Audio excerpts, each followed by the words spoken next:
the point around, freedom of speech. Particularly the Europeans are deeply concerned about misinformation. The anything we disagree with is misinformation. I know. Yes. We must all support globalism. And remember that Trump is the most instinctively pro-British president we've seen for decades. And we ought to use that to our advantage. How does that really translate, though, in terms of how hard Trump is going to be on tariffs globally and especially on the UK? Especially his father's close relationship and telephone calls with various companies. That's a separate issue. No, it isn't. No, it isn't at all, and I'll tell you why. Yeah. All the social media channels forbade any conversation about that subject.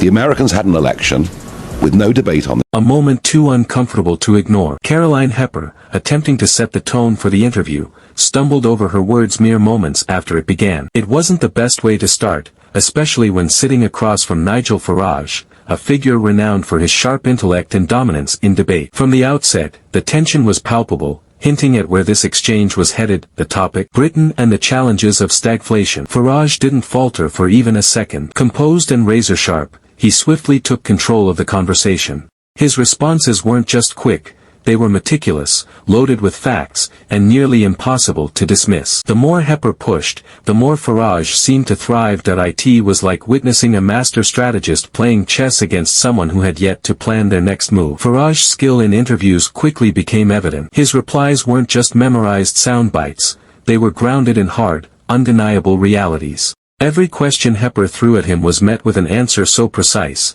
it left her scrambling for the next follow-up. When discussing critical political issues, Farage demonstrated an ability to simplify complex ideas into concise points that made you stop and reflect. It was a delivery style that commanded attention, but Hepper, clearly struggling to match his pace, found herself floundering. Her lack of preparation became increasingly apparent. For example, when she probed Farage about his plans with Madison in securing better trade deals for Britain with the United States, it was obvious she hadn't done her research. Farage, however, was unflinching. He didn't reveal much detail, but his restraint wasn't out of evasion, it was strategic. He knew exactly when to speak and when to withhold information, leaving Hepper visibly grasping for control. Instead of adapting her approach, she kept circling back to the same questions, which only underscored her lack of depth. Farage, remaining professional throughout, stayed one step ahead. When the conversation shifted to Donald Trump, you could sense the interviewers thought they'd found their opportunity to unsettle him. But Farage refused to fall into their trap. Instead, he spoke with genuine respect for Trump,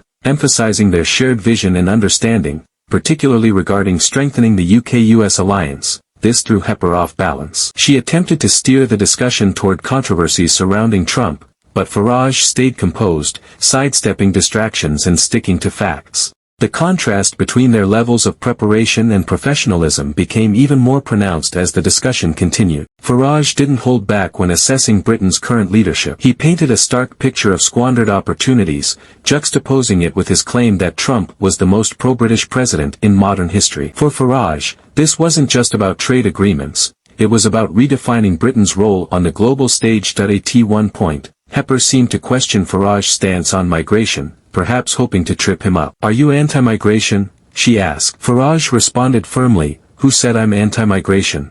I never did." His criticism extended beyond politicians to the very system that appeared to falter when decisive action was most needed. Farage left no room for doubt. He firmly believed that Britain's future depended on strong, unapologetic leadership. This conclusion tied his points together, leaving a lasting impression of his unwavering stance on the nation's path forward. It was a performance that highlighted his ability to dominate conversations, even under pressure, and left viewers pondering the future of British politics. If you enjoyed this breakdown of the interview, don't forget to like this video and subscribe to my channel for the latest political updates.